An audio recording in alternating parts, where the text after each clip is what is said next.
All right, we are recording now. All right, guys, what's going on? This is Carlos, CEO of Guard Capital, here with you doing the weekly recap. A little different today because I'm using a new upgraded laptop. I used to have a MacBook Pro 2018 with an Intel chip, the Intel i7 7 core processor or whatever, and that thing was dog slow. So I went ahead and traded it in. I got some money out of it, and basically got this laptop for like half off because of my trade-in. Uh, that computer that I used to have was, I mean, 2018. You're talking about 6 years now, 6 years old. So this is a lot snappier. It feels really great. So again, this is really just kind of seeing how much I can push this computer in a sense. So be easier when I travel and everything like that to have everything kind of connected to the nerve center, which is my office. But either way, this is why I don't have a webcam on. Again, I don't want to kind of overload this RAM either. We'll see what happens, but so far so good. What you're staring in front of you is our website, www.gar.capital. If you are interested in any part of our services, we have a free plan, quote unquote, or free trial if anyone is interested. It's called the Live Market Blog. Click on Access Our Discord. Scroll down. Again, we have paid services, but not sure where to start. Make sure to click on free plan. That'll bring you up to our Discord server here. You can see live market blog, all that good stuff, keeping you up to date as always. So hope to see you there, team. All right, so let's go ahead and get started for the week. Let's take a look at it. Here we are. This is our options weekly recap. 8 for 8 this week. We're doing excellent. I'm very proud of the work we're doing. Like I talked about last week, we're kind of changing up a little bit, really just focusing on longer dated expiries. Look at the dates of expiry. Remember, this is March 8th was on Friday. We had April contracts. We had, contracts for like next week, a couple of those. But majority of them look like they were April. So again, we also have a May contract now for Bank of America, but I'm going to talk about that on our watch list and charts channel because those are premium signals. But here's our signals that we sent out. All screenshots, all entries, all explanations are on the server for our premium and masterclass members. So if anyone wants to kind of back test or take a look at different strategies, you're more than welcome to do so. In terms of the month so far, we've had a dream month to start. You could take a look here, 10 out of 10. Perfect, 100%. We have one contract ending in March 28th. So we have one more piece of risk for March if we don't add anything, obviously, which is Tesla puts. And I'm going to talk about that here in a second. Energy ETF, we're also long on that. Year to date, we're doing excellent. 35 out of 44, that's 80%. This month has really made the difference. We're 80% for the quarter. That would I believe that would be our best quarter ever if we just stopped right now and if we didn't close anything for this month. So, obviously, I would love to get Tesla to give us 11 out of 11. That's kind of my goal starting this week. So let's go ahead and get to the charts. So that was our week. Excellent. I mean, again, if anyone has any questions, feel free to DM me. We can walk through them together. Would love to hear from you. Let's take a look at the markets and a couple of things that I do want to talk about. That's going to be a little different than maybe the popular view right now, or I guess market sentiment. Let's just say S&P 500 still in that channel. We know that this is the 4-hour chart. You can see we're testing some type of support, not like a huge deal. When we start getting to 5,100, that's when my eyebrow starts raising a little bit, where I'm like, okay, interesting. We could start doing something. But really, until we break below 5,100, I don't foresee really much to do on the indices. It just seems to be just in a perfect channel, is all. Really, the level that we're looking for, where, not say disaster would strike, where then, we're talking about really, correction territory possibly in the future. 50-50, 50-40. So let's keep that in mind. Is that a possibility? That really depends on one stock right now, and it's this guy, NVIDIA. Let's take a look at it. So if you guys remember, maybe a couple weeks ago, I was saying that a pullback was imminent 2 weeks ago or so. Why I say a pullback was imminent, I did a red team on it. I talked about the other side being the pain trade higher, and that's what happened. NVIDIA looks like it to me. This looks like a reversal candle to me. So we are down after hours. You could see 852 from the close, down 5%. And again, guys, completely normal. I kind of equate NVIDIA here. In a weird way, NVIDIA is cheap. It's not that it's expensive. It's just the price gets away from things. Think of it this way. Best analogy I can give you with NVIDIA. Love NVIDIA. You know this. Love NVIDIA. I've owned it since 2018. Not too upset here. But if you're buying the stock here, you're paying surge pricing. For example, if you're driving an Uber, I mean, if you are riding an Uber or looking for an Uber, leaving from, a New Year's party, a Christmas party, or Miami Beach, Las Vegas Strip, LA, New York, at 3 in the morning when everyone's trying to get home, that's surge pricing. I mean, it's still the same ride. It's just costs more because, well, demand is up. Think of it that way. Again, Nvidia right now is under surge pricing. Where do I think things get, oh, okay, we can start taking, a little bit of a nibble here and there. I'm going to be honest. I would love to get to 686. That's our gap fill there. If we can fill that, I think that's where you start, accumulating a little more Nvidia. Here, no. Here, you're just enjoying, to be honest. Again, this is surge pricing. I'm not against Nvidia, by the way, but we do have a gap to fill below 824. If we break that, then we're starting to look at this gap fill here at 689. I'd probably do like the 650 calls. They'd be very out of the money. I'd buy with a lot of time, but again, I would be playing that gap fill to the downside. So again, I think we are set. Last time I said this, we soared. So maybe that's the best thing I say this. I believe that semiconductors pull back this week. I think we're going to start getting a rotation. Not that the market tanks. No, I just think, well, we're going to get some weakness in NASDAQ because AMD, NVIDIA, and these semiconductors are worth so much now since they've soared. Below 200 on AMD, I'm taking a look at doing puts too. Maybe to 193, 190 with a little luck, maybe to 185 with time. It's really, really hard to short in a bull market, guys. Let me make that very clear. But look at AMD's reversal candle. I think we're ready to go in terms of taking a look at shorting.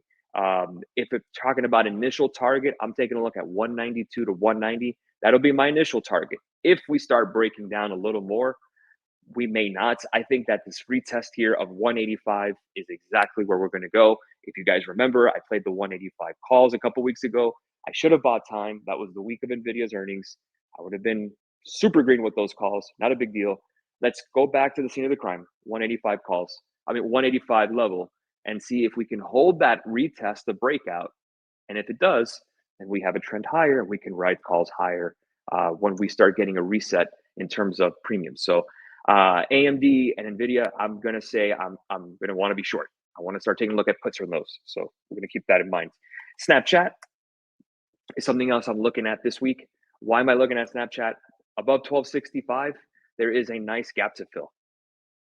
I mean, we could start with 15 calls. We can get as high as 16.8. This was kind of the same price action or similar price action on this kind of depressed name, kind of like a Robinhood. Just buy time on Snapchat. If the TikTok deal of it being banned, the idea is that TikTok's going to be banned in Washington. Congress already pushed it through.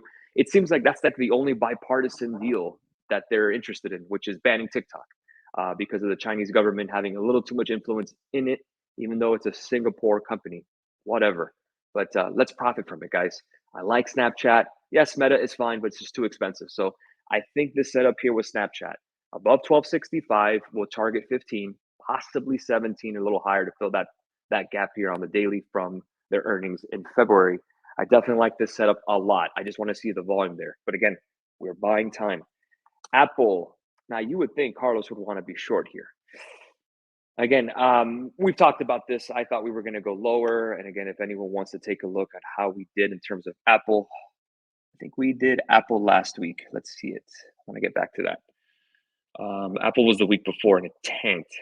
We did it with Masterclass too. Masterclass is doing well. Here you go. See, Apple 175 puts. We did that last Friday and we caught it same day. If we would have held, man, oof, it would have been beautiful. But whatever, it's been chopping a little bit.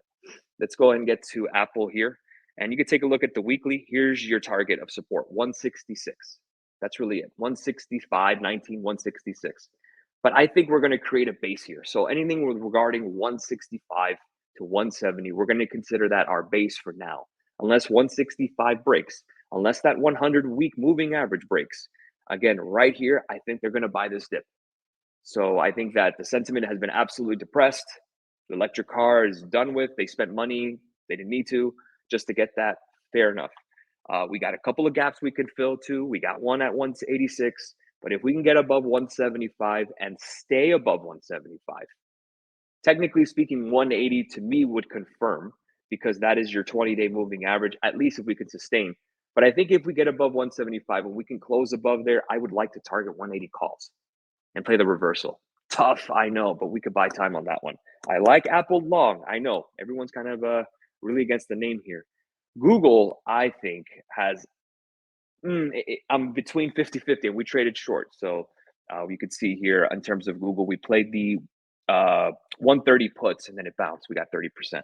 I'm glad we took that because we bounced pretty much perfectly at the 200-day moving average. You could see this break of this channel. You got to get me above 140, 137 to make me a believer in Google. I'll fill in this gap to 152. But if we break below 130, 157, oh, we got a gap to fill right here at 113.77. My first target in terms of if we break down would be 127 or so. So break 130, 150, I would do 127. There's a gap to fill from November 1st. So I like Google depending on the price. We're right in the middle, but it's definitely interesting to see what side it gives us. And then we could play either way. We equate this to Tesla because it's the same deal where we had pivot points and we kind of had to trade that way. Where, okay, if this breaks, we go here, we go there. Speaking of good old Tesla, we are short. Again, 160 is our target. It is breaking down. Again, we have time on it until the 30th of March. Break down below 174. We're going to see it at 160. Once we break 160 or we stay at 160, that's where I'm taking a look to buy. Now you're retesting April lows of, what is this, 2022? Yep. Now you're talking about the lows of 2023, right down in May. So kind of that beautiful downward trend ping-ponging here. We've been trading this back and forth. Get me to 160. I want to go ahead and buy here so we can fill finally this gap at 206, and then we can make a little bit of bones there and rock with it. I did talk about AMD as well, but I want to talk about one more, SMCI. I know a lot of people love this thing, and it's very hard to short.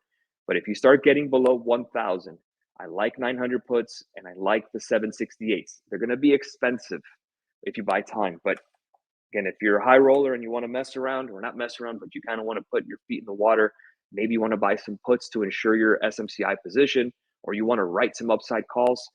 I am bearish semiconductors this week. Just want to reiterate that point.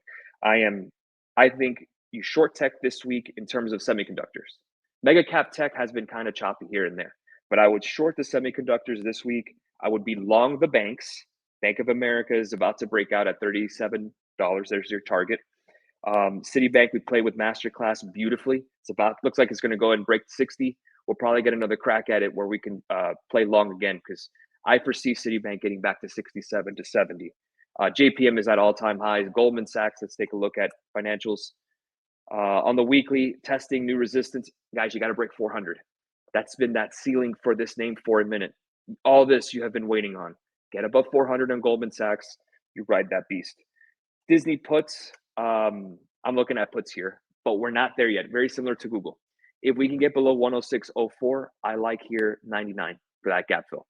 But if we bounce and we can get above 115, the recent highs, I already have it there, 115, I think it's 115.19 right there. If we break above that, then I'm definitely taking a look at targeting 119.35.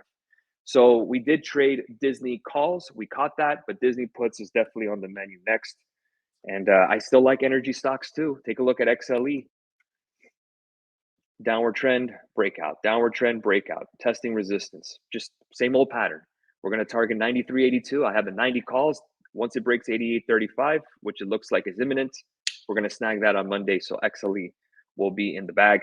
I also did XOM for our masterclass members, the 110s. That's going to hit pretty much set in stone with XLE since that's the largest part of the actual ETF. I took a look at some other energy names. There's nothing really that exciting out there. Take a look at gold here, breaking out, possible, and I can't say reversal candle because it doesn't look that bad. But, all-time highs here, rather redundant. We're waiting for a pullback back to 2100. If it does, I'm a buyer there at 2100 or 2088 on gold. Everyone loves to talk Bitcoin right there, 69,170. Let me see if I can get the current price on my phone on Bitcoin.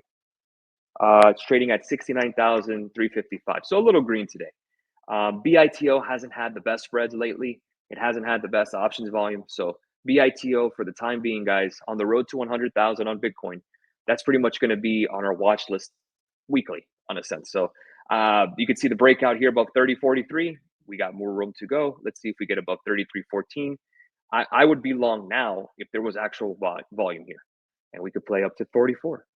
Let's see what BITO gives us. So it's a lot of stuff going on. We also have here, if I can bring it here. Oh, we got some earnings like Adobe and Oracle. I'm not going to put too much emphasis on it because we don't trade it, but we do have CPI. This is inflationary data. The last one was a little hot. So I believe the expectation is that we kind of follow that trend as asset prices are going back higher, like stocks and everything. Financial conditions are easing. Rates have not been cut yet. So I still expect that CPI to be a tad little higher, and that gives us an excuse for people to take some profit on the semiconductors and the growthy names. I like energy. I like banks. I think value catches a bid here this week. I still think Bitcoin goes, but again, the big thing now that I saw in terms of news as well, let's take a look at it. This came out as well. Largest outflow from tech. This is the largest outflow out of tech stocks, I guess, since 2017. So again, expect weakness in some tech, and especially semiconductors and growthy names. You're going to start seeing a pullback. Doesn't mean the world's going to end. I expect the market to pull back a smidge. Last time I said that, we soared. So again, I'm not going to call pullbacks anymore. I'm going to try my best to just trade the tape from how I see it. So that's where we are. Let's take a look at NASDAQ to wrap up this session here. Pretty choppy, but Nick is going to go ahead and speak about it even more on his futures video in terms of that. Once you break the 20-day moving average of 952, 7793, 17793, better hold up, is all I'm saying. More than likely, we're probably going to get to 17550 if NVIDIA breaks down. That's a big if they do. So we'll play it by ear as we go. We did have CPI. I forgot to finish the rest. My bad. CPI. We have a 10-year bond auction. Watch interest rates. 30-year bond auction. Watch interest rates. We got retail sales. Not big important anymore because we already know they're going to cut rates. But the PPI and the inflation data, that's probably going to move the needle. That if that CPI and PPI number come in less than expected, yeah, then you're going to talk about the Fed cutting in maybe in May, possibly not in April, in May. So sooner than expected. Most likely, I think the biggest expectation was June for a cut of 25 basis points. With a really good CPI number and a PPI number, that may hit May. And then we're going to start seeing risk assets go up, and all of my talk of a pullback is pretty much negated again. And then if we want markets to go to 1 million, I'll just say we have a pullback every week to satisfy everybody. Either way, great stuff. So that's where we are for the week, guys. Excellent work again. I'm very proud of everybody. All I want to do is just keep the momentum going. That's really it.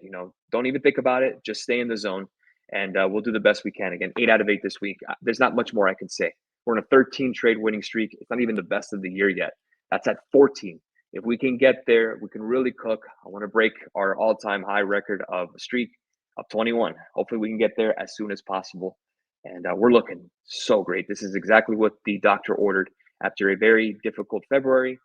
But we adjusted ourselves. That was the key, adjusting our approach. Let's not keep doing the same thing over and over and expecting a different result. That's insanity.